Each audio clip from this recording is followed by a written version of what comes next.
25, Facing the Future with Confidence. So get on page 25 and I hand it over to Steve. All right, hello again, everybody. It is great to be with you again. We have so enjoyed our time here, getting to know each of you. And like Drew said, this is a blessing to be here and to be able to help fellow believers in their stewardship and their journey on stewardship. And if you were here yesterday, we talked about how yesterday, today, and tomorrow, these 3 days, we're going to talk about biblical stewardship for today, tomorrow, and eternity. Yesterday, we talked about some practical ways that we can have an impact on stewardship today, whether that's through our encouraging and teaching our children and grandchildren, but also helping with our budgets, helping improve that, and eliminating debt, and making a difference today. Real quick, does anybody remember the 5 priorities, the 5 stewardship priorities? Hold up your hands. We'll do this one more time. I'm not going to let you get out of here without doing it. Okay, what was the first one? Give. What was the second one? Save. Third? Spend. Fourth? Offerings. Luxuries. Okay, very good. Well, tonight we are going to be focusing on that second priority. It's saving.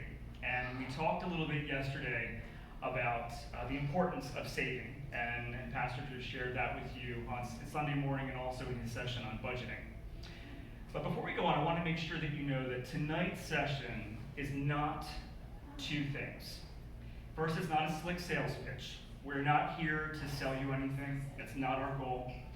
Our goal is here tonight is to encourage you and to give you confidence. And tonight's session is called Facing the Future with Confidence. How can we be confident in our future? First of all, our trust is in the Lord. But we can also have confidence as we look towards the future, towards retirement. We want to give you practical ways that you can have that confidence. That when we are down the road and we are in retirement, we're going to be able to take care of our families and take care of ourselves as well. So this is not a slick sales pitch. This is all trying to help you and encourage you as much as we can in the area of biblical stewardship. The other thing we don't want this to be is that we don't want you to leave here tonight and have more of a love for money. We don't want you to glorify wealth as a virtue in and of itself. Now, wealth is not necessarily a bad thing. It's a blessing. But if you leave here tonight with more of a love for money, your wealth, and your possessions, we failed.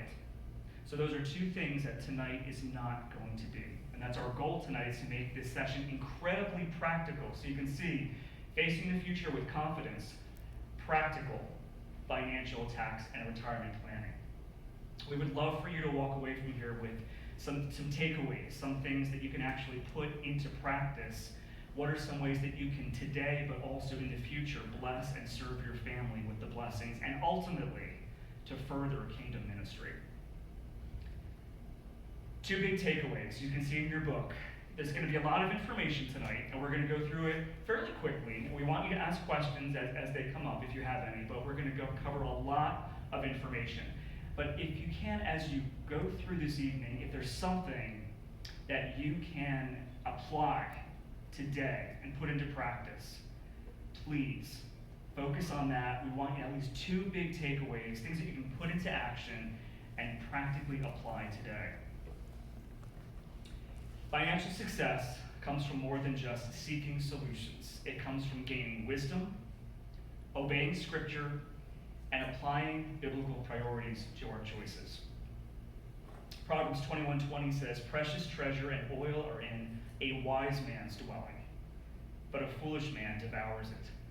Notice how it doesn't say a wealthy man. It's a wise man's dwelling. 2 Timothy 1:7 says, "For God gave us a spirit not of fear." Remember, we're facing the future with confidence. Not of fear, but of power, love, and self-control. And Hebrews 13:5 says, "Keep your life from the love of money." We do not save to become rich or indulge our own desires, it says in 1 Timothy. We save to protect our family and reduce debt. We talked about short-term savings yesterday. Build this first. Generally, we recommend having 3 to 6 months of living expenses in your short-term savings as a floor, as a minimum. And short-term savings is crucial because if you don't have a short-term savings, where is it going to come from if an unexpected expense happens? You're going to pull from your long-term savings, and that will defeat the purpose of long-term savings, or you may even incur debt. So short-term savings is so important. We spent time yesterday on short-term savings. Tonight, almost all of our time will be focused on long-term savings, which is investing for needs more than 3 years out, all right? So tonight we're going to focus on financial planning. Investment vehicles. What is a vehicle? A vehicle is something that takes you from one place over here, and you need to get over there, and you need to figure out how you're going to get over there. So a vehicle is going to take you from this place over to here. And there are different ways you can do that, and we're going to talk about some of those different ways tonight. We're going to start with the basics. Some of this information you may be already know about, you may be aware of, but we're going to start with the basics. Stocks. So what is a stock? We hear that word all the time, the stock market, investing in stocks. Let's say I'm an owner of a company and I'm just starting out and I have a product that I feel very confident about, and I think it's going to be a service to the public and to the community. And I go to the bank and I ask for money to help me with my company. And that bank says, you know what, for various reasons, we don't feel comfortable giving you that money. So I go to the public, and the community, I'm well respected, they like me, they want to support me, and they want to support my company. They can actually give me the money, and they will own a stock in my company. So when you think of stocks, you think of ownership. You're owning a fraction or a part of a company. And as that company does well, and as it increases in profits, you share in the profits of that company. One thing to keep in mind though with stocks, you have unlimited upside. It can go up, you can increase in profit, you have unlimited upside, but you also could lose it all. So stocks are more volatile. We're going to talk about volatility in a few minutes, but stocks, unlimited upside, and you could lose your whole investment. So stocks is ownership. So think about owning.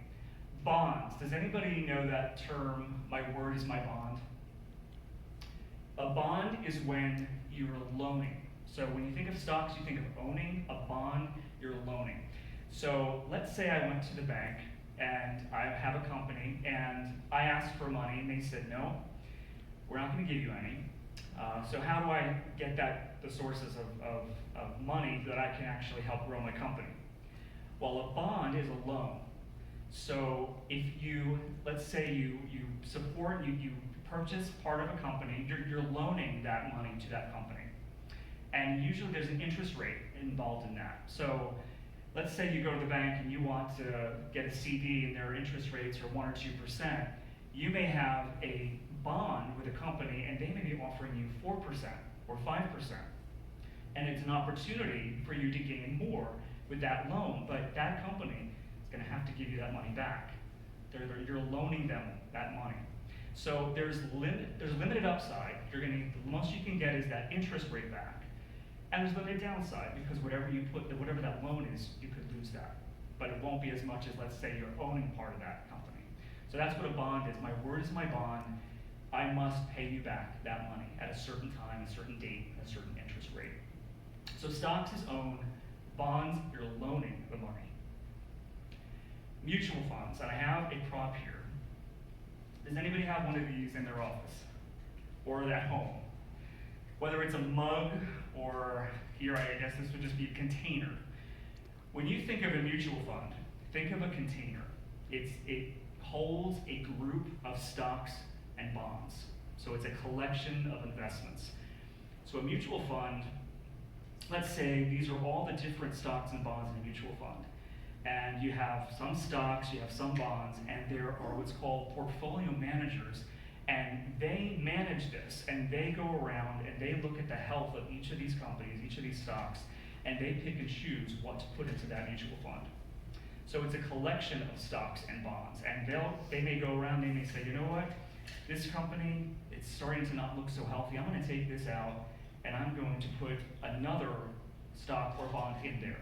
So a mutual fund trades, and it actually is a collection of stocks and bonds. So when you think of a mutual fund, think of a container or a holder, and they have actively managed portfolio where the manager is actually looking at that each day, they're studying the trends, they're making active decisions on what kind of investments are going to go into that mutual fund. An ETF, an exchange traded fund, this is kind of a hybrid between stocks and mutual funds. It's a mutual fund, but it trades on the market as like a stock. And many times if you have a certain kind of investment that you want to be concerned about taxes and gains with taxes, an ETF is an efficient way to invest many times in a taxable account. So there's tax efficiency with ETFs, something to keep in mind with that. Annuities are interesting. These are contracts that you have between an insurance company and you, and it's an investment. And the thing to keep in mind with annuities is there are the guaranteed income. So down the line, when you invest in an annuity, what the insurance company is saying is, we're going to guarantee you an income stream down the road. So there are some good annuities out there, and there are some that are not so good. They're very complex. So these are things that when you have the opportunity to invest in an annuity, you want to make sure you have all the information about it, because there are fees involved. There's something called a surrender period where you can't get your money out after you invest in it. So it's designed to be more supplemental. You don't want that to be your main source of investments for long-term planning, but it's a guaranteed income down the road. Not for short-term, this would be a long-term investment. So keep that in mind as well. But there are some good annuities out there, but it's something that you want to be educated about, make sure you have all the information about. Real estate is another thing you can invest in. One thing to keep in mind about real estate is that it's illiquid. So if you have an investment in real estate, it's not as easy to get your investment back out of that. But there are different ways to invest in real estate. We can talk afterwards if you have questions about that as well. And commodities. Commodities are things that you can use on a day-to-day basis. They're raw materials, things like gold, oil, agriculture, metals, energy, things like that. Generally more for the sophisticated investor. You can have this as part of your overall portfolio, but it's not something that you want to have as the main source of your portfolio. But there are different ways that you can invest in commodities as well. They're more the raw materials that you're investing in. So we're going to go over investment terms. We're going to talk about volatility. We hear about that when we're hearing about the stock market. Have you ever been on a plane and you experienced turbulence? I was on a plane once and we were landing, and it was on a Holy Land tour. We were landing in Athens on the way home. We were for a stopover. And as the plane was landing, we were the first plane in the airport after the airport had been closed for 24 hours after a major winter storm. So that was a little off-putting anyway, but when we were landing, as we were getting closer, the wind was so bad that as we were landing, we were approaching the runway, and the plane was bobbing back and forth. And when you're about to land, that's not a feeling that you want to have when you're about to land on a runway. Volatility, if you're in an airplane up 10,000 feet in the air and there's volatility, sometimes it happens. It's not something to be too concerned about. It's not happy time when you go through that, but you know that it's something that you're not close to landing. It's something that the pilot's going to have control over. But as you're coming in for a landing, you don't want to have that turbulence. So when we talk about volatility is basically turbulence in the stock market. And it's when stocks prices go up and down, up and down. And when you think of that runway I was just talking about, that would be your retirement. So as you're getting closer to retirement, you don't want to be as susceptible to all those ups and downs in the market and have that volatility. You have less tolerance for that. So volatility isn't necessarily a bad thing, but it's something to keep in mind, especially as we get closer to retirement. You want your investment portfolio not to be as susceptible to all those ups and downs. Diversification. Do you ever hear the term, don't put all your eggs in one basket? Well, diversification is like that when you're talking about your investments. You want to be able to have a lot of different types of investments when you're investing, because if you have diversification, there's less likely you're going to be susceptible to those ups and downs in the market. Does anybody remember the company Enron? You ever hear of that? This was back maybe in the 90s, late 90s, I think. And this was a company based in Texas, and they were a very, very successful company. And they had their employees, almost all their employees, were invested in this company, and it was growing and growing and growing. But what the employees didn't know, and the people who were invested in Enron didn't know, is that it was all a mirage. The leaders of the company were cooking the books, and they were not telling the truth about the health of the company. Unfortunately, many of those employees, their whole life savings and retirement was in Enron.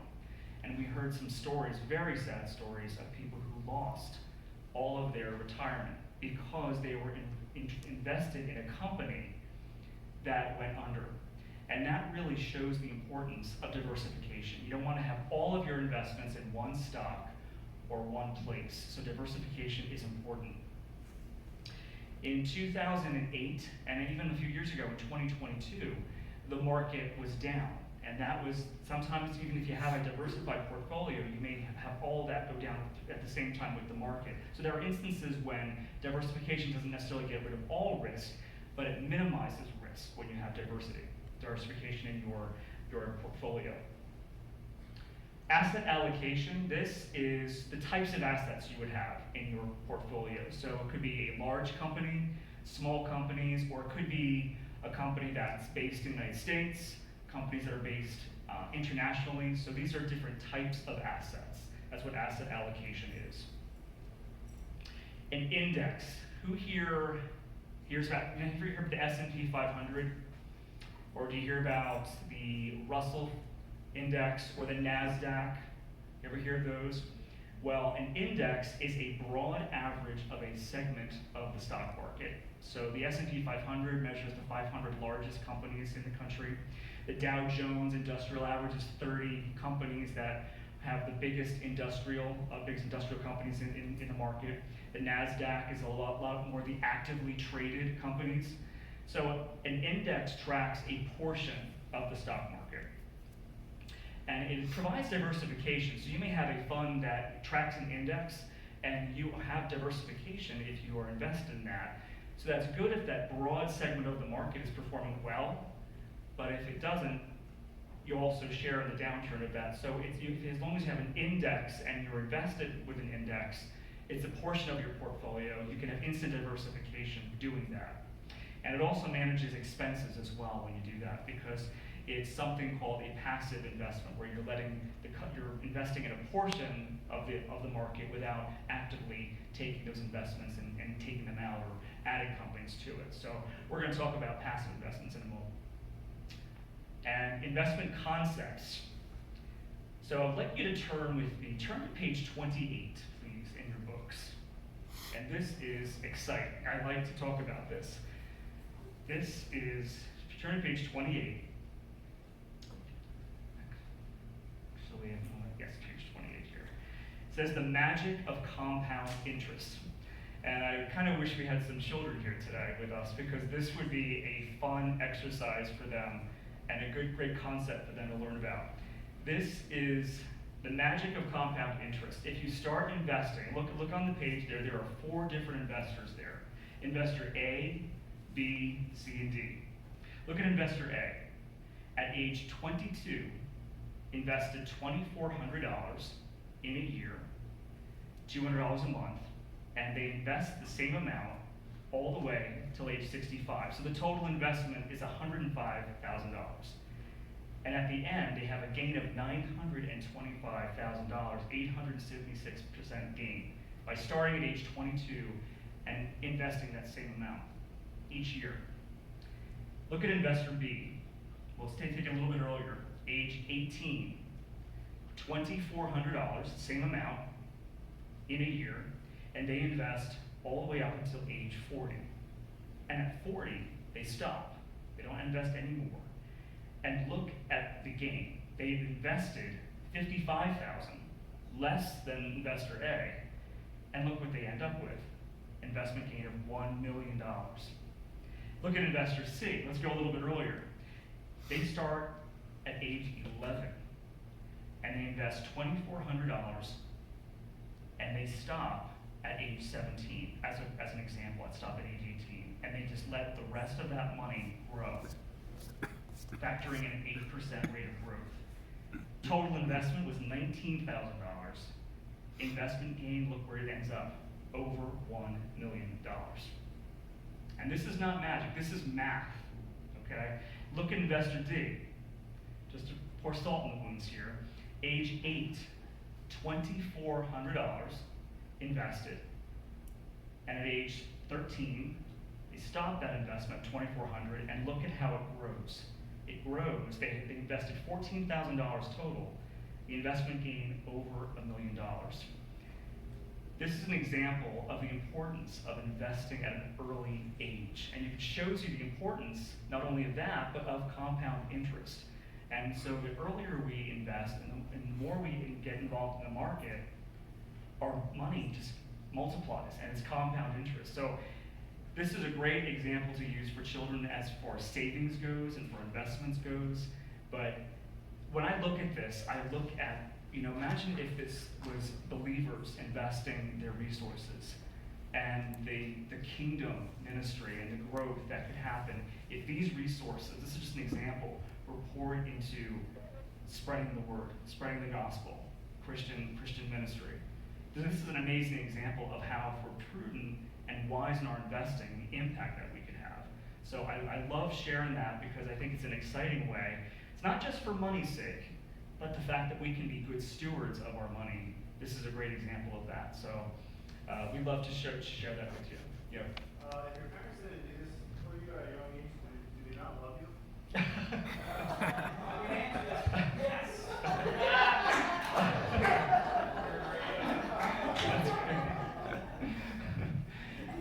So we like to show that to parents as well because it's a great example though of when we have folks that come up and say, oh, I wish I had done this or I wish I had done this earlier. But this is just a powerful example though of even if you didn't do something like that, there's always a place to start and it's a great example. And I know I've actually talked with a few of you actually the past few days, and you have great hearts for your kids and your grandkids, and you want to help them with that and instill that in them. So I think that's great. So it's a great opportunity for us, especially yesterday we're talking about children and grandchildren and the impact that we can have. That's a great example of how we can really impact them and teach them how to be wise and good stewards. So that's compound interest, active versus passive. So we just talked a little bit ago about an index. So what does active and passive investments mean? Well, an index is an example of a passive investment. So there's no decisions being made to own one stock over another. You're investing in a portion of the market, and you're kind of hands off on it, and you're letting the investment do its own thing. But an active investment is when, remember we talked about this with the mutual funds? This is active management here, when you have a manager of a mutual fund and they're making decisions every day about what investments goes in there. So there's nothing wrong with passive and active investments, each on their own. Generally, I prefer the active investment side because I want someone to be thinking about those investments and making those choices, and somebody who has that background and experience. Nothing wrong with passive, but active investments many times can be an advantage because you're taking advantage of someone's experience. And this is a good segue into the next concept I want to talk about, which is BRI and SRI, and which is biblically responsible investments versus socially responsible. Anyone heard the term ESG out there? Have you heard about that in terms of investments? What's that? Bad. Okay. Well, ESG is another term that's become more popular, but it's a form of socially responsible investments. It means environmental, social, and governance. But we talk about active and passive, and how an index is an example of passive investing. BRI, biblically responsible investments, is an example of active investing. BRI is when you want to screen out companies in your portfolio or stocks that they're investing in areas that you would find offensive as a believer. They go against the Christian worldview. It could be tobacco, alcohol, abortion, LGBT rights, pornography, anything that could be offensive to the Christian worldview, and that's screened out so that those investments are screened out in such a way that you can have reasonable confidence that most of that investment is going towards companies that do not support that. That's an example of biblically responsible investments, and it's an example of active investing. Somebody's actively screening those companies out. So socially responsible, we heard someone who said it was bad. Well, there are socially responsible and ESG companies that do promote things that we have to be careful about, whether it's actively promoting LGBT rights or those other sin stocks that we talked about, whether it's gambling or pornography, hot button social issues. It doesn't necessarily have to be a sin stock or something that goes against scripture. It could be something like environmental cause or helping clean water, things like that. So they're not necessarily bad in and of themselves, but it may not be something that we want to actively promote at the expense of other areas that may go against what we believe as Christians. So there are different forms of that, but as far as the hierarchy of importance, you may want to help save the whales, but we also want to save the babies. And we think that in many ways is more important than what they're focusing on. So that's an example of a way that you can screen out companies that you want to be promoting them, and promoting them if they have a biblical worldview as well. So BRI, very, very important. We use that with our parent company at Life Financial. We have some funds that we're able to screen out companies that would be offensive to the believers. So it's very, very important to have that. So 4 steps to risk management. You notice how that doesn't say risk avoidance. There's no way to completely avoid risk when you're investing, but there are ways that you can minimize risk. One is to be prudent. Remember the servant in the Bible, in the parable, who buried all his talents? It says here, the slothful man says, there is a lion about, but I shall be slain in the streets. Be prudent and be wise.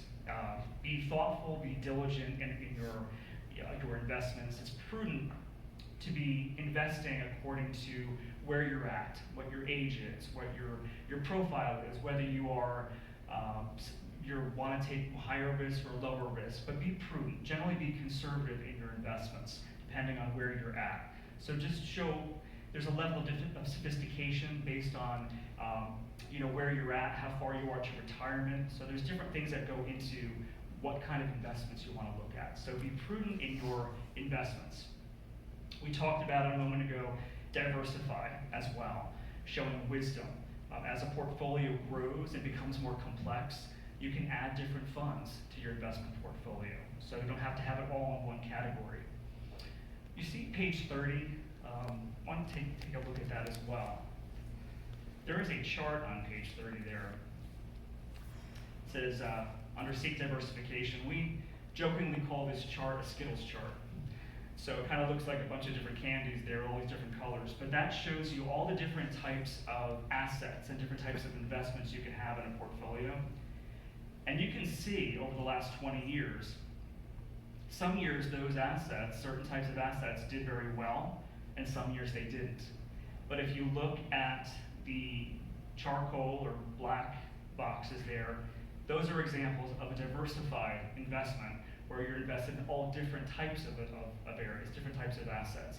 And you can see they performed very consistently. So if you're all in one or two areas, same type of assets, one year you could be up, one year you could be way down, so you're not experiencing all that volatility. So this chart shows you the importance of diversification.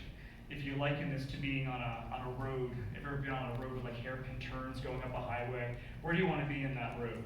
You don't want to be on the edge, you want to be in the middle. And if you're in the middle, that's the safest place to be. And you can see for a diversified portfolio, you're not up on the edges, up and down, you're right in the middle. So that shows you an example of the importance of diversification there. So be prudent, diversify, and don't compare. Don't compare your investments to let's say the S&P 500. Sometimes we hear in the news about the S&P 500 was up a certain amount, and you're thinking, well, why is my investments, why are they not performing that way? Well, we had a gentleman come into our office some years back, and and he met with one of our advisors, and it was back in 2008. The market was just exploding, it was increasing, and the S&P 500 was up, and he sat down and he said, why are my investments not matching the S&P 500? I'm hearing in the news about how well the market's doing, and mine's not up as much as that.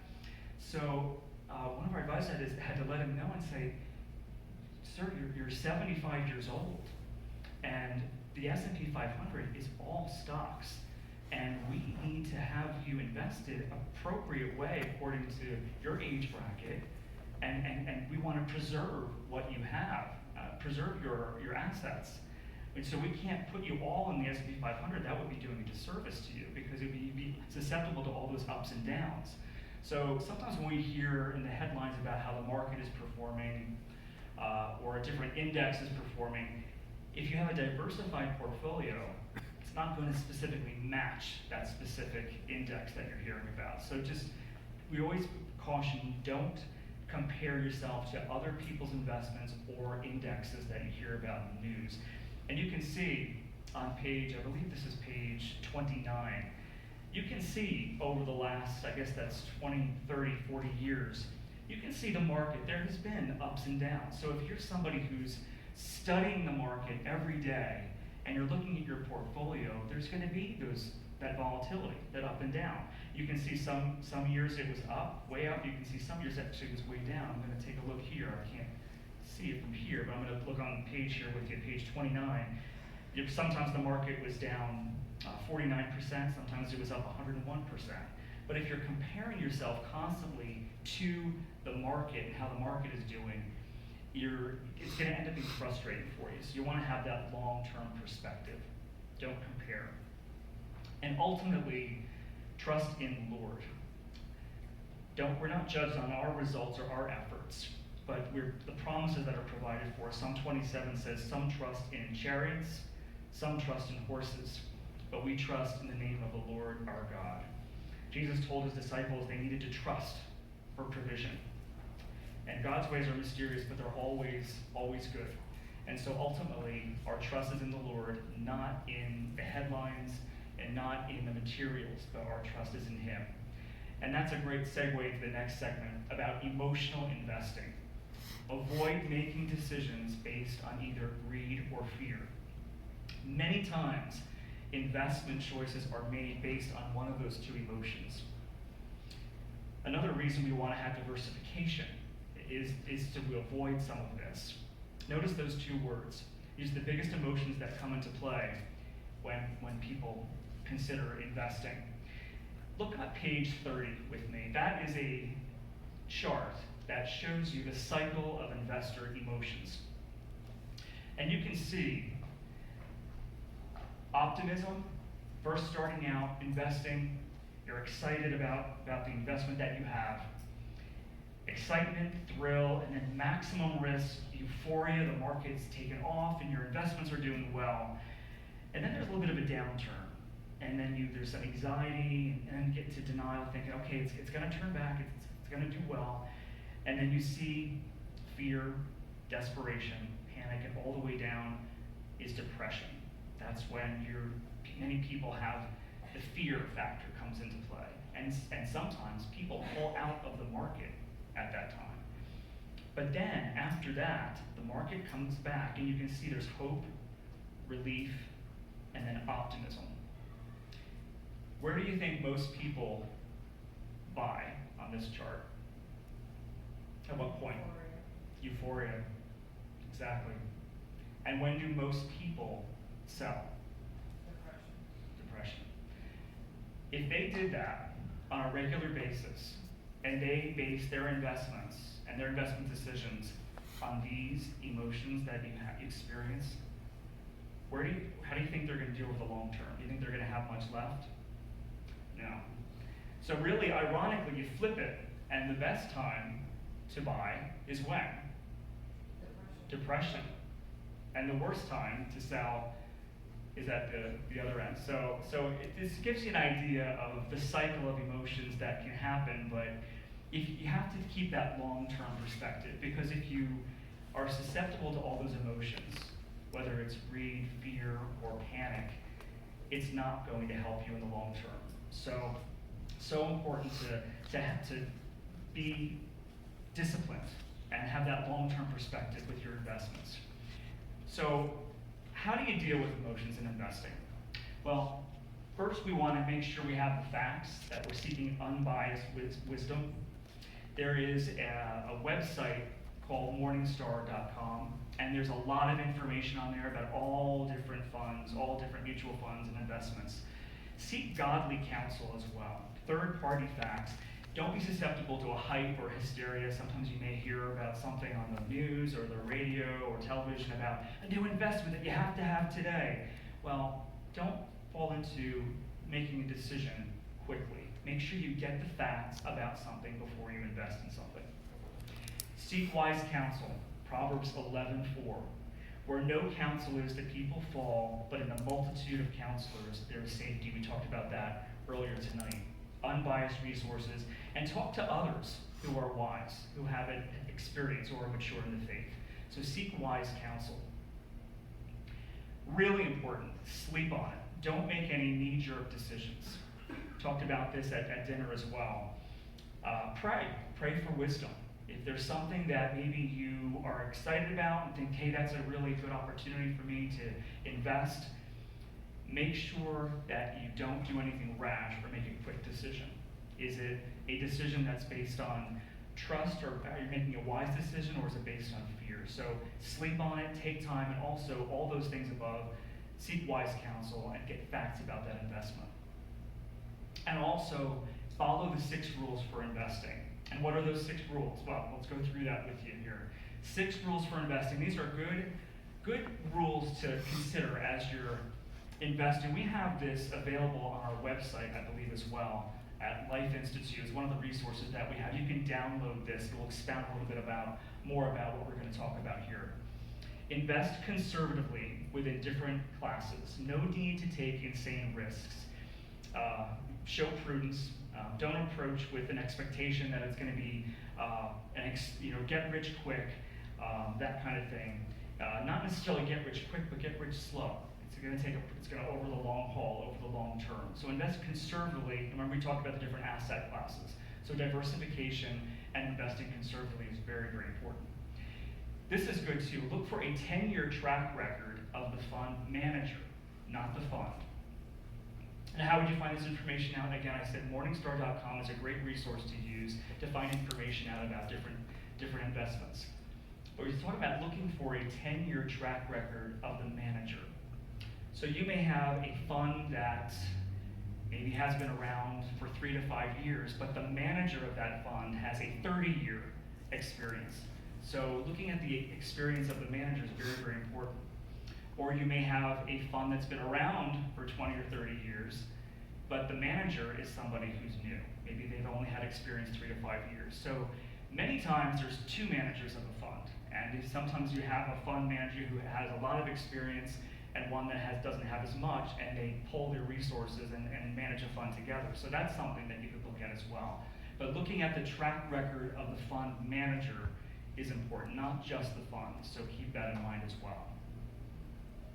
We talked about this a moment ago, but reducing or avoid investing in sin stocks.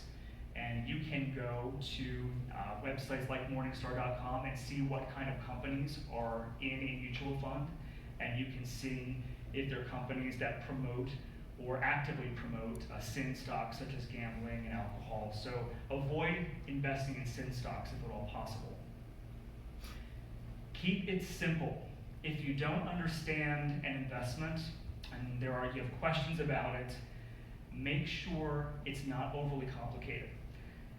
If it's hard to grasp, or if you have a hard time explaining it to your spouse, just be very careful and make sure you have all the facts about investment before you invest in that. Just keep it simple.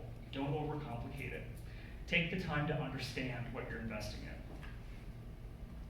Minimize or avoid surrender and redemption fees. So what is a surrender fee? What is a surrender period? That many times comes into play with annuities, and that's one of the reasons why we want to be very careful when we invest in annuities. There's what's called a surrender period, where sometimes it could be as low as 7 years, sometimes it can go all the way up to 15 or 20 years. But there's a period of time where you are not able to pull your investment or have access to the funds that you've invested in. And there are very, very high fees if you do decide to do that. So surrender and redemption fees, if you can minimize that at all possible, that would be wise. And use independent third-party research. And again, Morningstar.com is a great example. That's unbiased research. It's a great resource, and it also protects you from making decisions that you may later regret. So using independent third-party research is very important, and it helps you become more prepared. The better you are, more prepared, the more you can stick to your plan and stick to your investment strategy as you're going forward. So we get the question many times, is gold a safe investment? Well, there's really no such thing as a safe investment. We get a lot of questions about, they hear about the headlines and they hear about they think the market's gonna crash and they wanna take all their investments out and put it all in gold. And that's not the safest place to put that. We already talked about the importance of having diversification in your portfolio. Putting it all in one area can be very dangerous, it can be very risky. So generally, we recommend that gold can be more of a hobby or a part of your investment portfolio, but putting all of your investments in one area does not show wisdom. So we have to make sure that we have a diversified portfolio as well. There are really no instances, you can go all the way back to the Roman Empire, the last time gold was used as a major source of an economy. So for folks who think that we're gonna go back to completely gold, there's no real precedence for that. So something else to keep in mind, but gold in and of itself, right now gold is doing well, it's very volatile. So that's another reason why if you put all of your investments into one area such as gold, it can be risky. So we say if it's a hobby or a part of your portfolio, it makes a lot of sense, but it's not a safe investment, so just be very careful with that. We get this question too, is the stock market like gambling? No. Now, is gambling a risk? Yes, of course it's a huge risk. And there is risk also involved in investments. We talked about that, but we talked about what's called prudent risk and minimizing risk. When you talk about a lottery, what are the chances of you winning a lottery? It's 1 in 292 million. That is a risk. When you invest in the stock market, we jokingly call a lottery as a tax on those who are not good at math. Because if you're purchasing a lottery ticket and you're investing your resources in something that you have a 1 in 292 million chance of winning, is that showing wisdom? Is that being a good steward? No, it's not. Now, when you talk about investments in the market, which we're talking about tonight, if you invest in the stock market for 1 year, you have a 75% chance of having a productive year. So would you rather have 75, 3, and 4 chance or 1 in 293 million? The reason why we say that is because 1 out of every 4 years, historically, when you go back a rolling average of the last 40, 50, 60 years in the market, about 1 every 4 years, the market is down. But 3 out of every 4 years, the market is up. And so there's a 75% chance any given year you may have a productive year in the market. So I would rather take 75% chance, 3 out of 4, than 1 in 293 million. So stock market like gambling, not at all. We're going to talk about how planning can make a big difference as well. If you need to purchase a vehicle, let's say, and you need $25,000 to purchase the vehicle, would you rather spend $20,000 or would you rather spend $28,000? I think you'd rather spend 20. This is an example about the importance of planning, and this goes back to the importance of budgeting as well. Saving for 5 years, if you put $20,000 and save, and you add interest to that, and it's invested as well, you can get to that $25,000, and that's the amount that you could use for a new vehicle purchase. Whereas if you borrow that money, and you have to pay interest on all of that money that you're borrowing to purchase that vehicle for $25,000, guess what? You're not spending $25,000 on the car. You're spending $28,500 because of the interest that you're going to be owing on that. So having forethought and planning when we're making large purchases is huge, and saving is so important. It's the key aspect of that. So what are some mistakes that we can avoid? Some of this we've gone over earlier tonight. Some of this will be new as well. But what are some mistakes we can avoid when we're investing? Individually titled accounts. I think we're going to talk a little bit about this tomorrow night as well. But if you are married and you have a bank account or a savings account, very important that you have it jointly titled.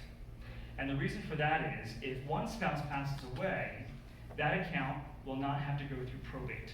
So if it's jointly titled, that will be a benefit to you down the road for the surviving spouse because the ownership of that account does not change. And if you're single and not married, having it in TOD, transfer on death, or ITF in trust for, that also is a benefit for you as well because then that would avoid probate. It would go directly to the beneficiary on that. So we're going to talk a little bit more about that tomorrow night, but individually titled accounts, if you're married, make sure you check with your bank and see if your accounts are jointly titled. And if they aren't, look into getting them jointly titled because that will help you down the road. Not reviewing and adjusting your 401k. We had a gentleman come into our office not long ago, and we were looking through his accounts, and he had a statement for his 401k. And we said, did you realize that most of your 401k is in cash? And he said, no, it's invested. It's been invested for a while.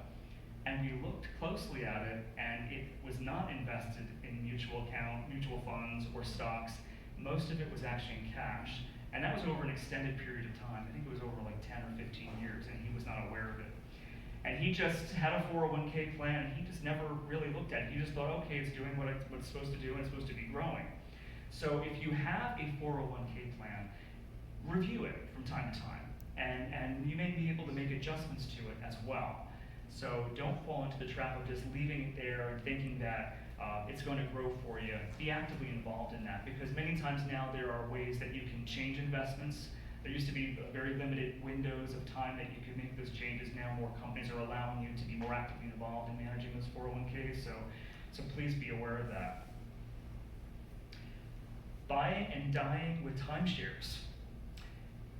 This is not meant to step on anyone's toes. If anybody here has a timeshare or knows someone who has a timeshare, this is not anything in judgment. But one thing to keep in mind about timeshares is it's not an investment. Many people think it is, but it's not. And the reason why, there's a couple of reasons. One is, it's often very hard to get rid of a timeshare. So the investment that you put into that, many times you're going to end up paying more for that over the long term. It's very hard to get rid of. There is a market for it, but it's very hard. Drew, was there a website that you had shared? Yeah, there's two of them. Yeah. Redweek.com,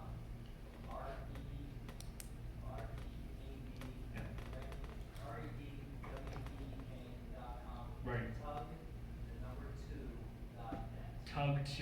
And basically, Yeah. at these sites, people are giving them away. They want to unload fast and furious. Yeah. So that is one reason why it's very, very difficult to get rid of a timeshare. It's hard. It's not something that you can make a gain on that over the long term. So the other reason too is that it avoids, by not having a timeshare, many times the timeshare that people purchase are out of state.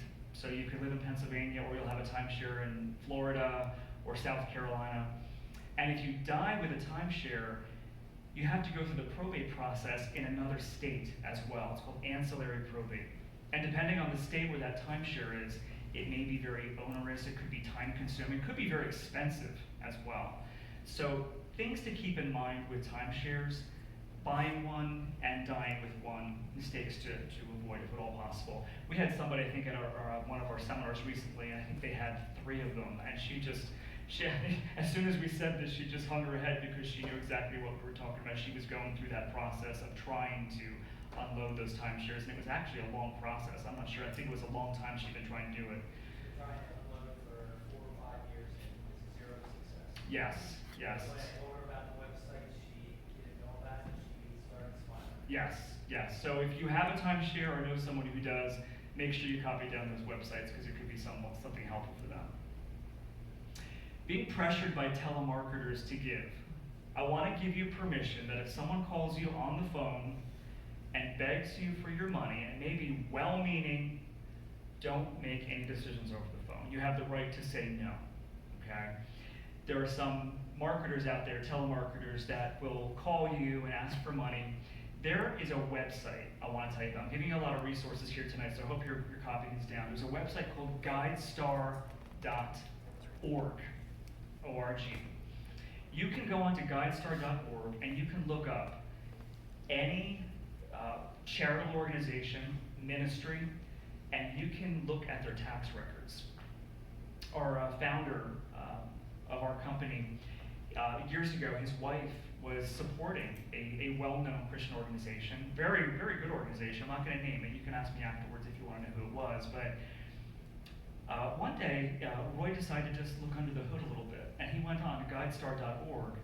And what he found was that most of the resources that this ministry was taking and receiving was going towards marketing, overhead costs, and really only a fraction of it was going towards what the mission of the ministry was. And the mission was good. It was a good organization. But the more he looked at it, he didn't think that that was a good use of their funds. So you can go onto guidestar.org and look at that and see how these funds are being used, how they're being allocated within the ministry. If at all possible, pay directly to the ministry. If someone calls you up, because many times the costs of a contribution may go towards paying the people that are calling you too. So just something to keep in mind. You have the right to say no. Don't feel pressured. Look into the organization a little bit more before you support them. But guidestar.org is a great, great resource. Not communicating to loved ones about your finances. We talked a little bit about this at dinner as well. It's so, so important to talk to your spouse about finances. Generally, it's not uncommon to have one spouse be more actively involved, be more hands-on, maybe the one who controls or helps with the budget, and that's normal, that's fine. But what we encourage is somewhat on a regular basis, make sure you share information about your finances, about your investments, where things are invested. I mentioned earlier at dinner that we have spouses, many times they're widows, that have come to our office and we've served, and they are just torn apart when their husband or loved one passes away and they do not have information about where their investments are. When you go through something so traumatic as losing a spouse, and you add to that the stress of just not knowing where investments are, where resources are, it's one more burden for your spouse. So we strongly, strongly encourage communicating to your loved ones about your finances. And it doesn't necessarily have to be your spouse, it could be your children as well.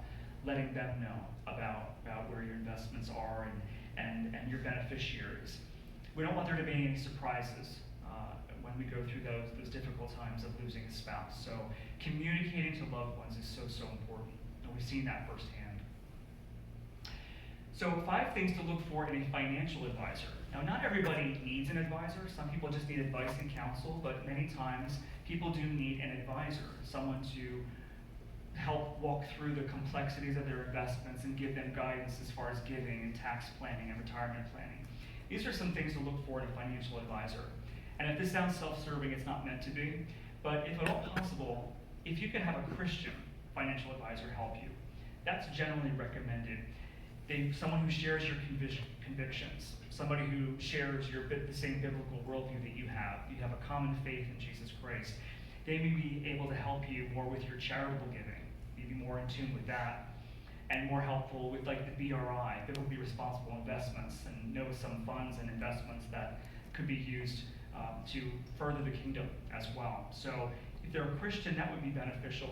If they're not Christians, doesn't mean you can't use one. But having them be a Christian, having them share the beliefs that you have could be very, very helpful, especially in the area of biblical stewardship. Credentials, that's something to look for in a financial advisor as well. What do we mean by credentials? Well, sometimes we see the term CFP, which is Certified Financial Planner. You could also see CKA, which is Kingdom Advisor, Certified Kingdom Advisor. So you may look at that and you can see that that person has committed to stewardship and a lifetime of learning So that's something important. And even if that advisor doesn't have that designation, if they're part of a team of advisors that has that, that's something to look for, because then they're gleaning from the experience of the other people that they work with. So credentials is important. Experience as well. A team of seasoned professionals, it's a way for you to access wisdom. They have experience, they've been all through those ups and downs of the market for 10, 20, 30 years. If you can pull from the experience of a team, that's crucial as well. And then also they'll know that they've gone through those market volatility and those times with the market, and they have a sense of calm because they have been through that, they've been through that experience. So experience can many times be valuable. And even if it's an advisor that doesn't have that level of experience, again, if they're part of a team that has that, that's beneficial for you. This is one that's interesting, character. You may not realize it, but you have every right to find out the credit rating of your financial advisor. If they have the ability to know everything about you, know all about your finances, all about your family, all about your spending, all about your budget, you have a right to know about your financial advisor as well. We encourage folks for parent company, Life Financial Group, if you want to ask any of the advisors that are on our team about their credit rating, we encourage you to do that if you want to do that. It may be uncomfortable for you if you have an advisor to ask that, but you have every right to do that.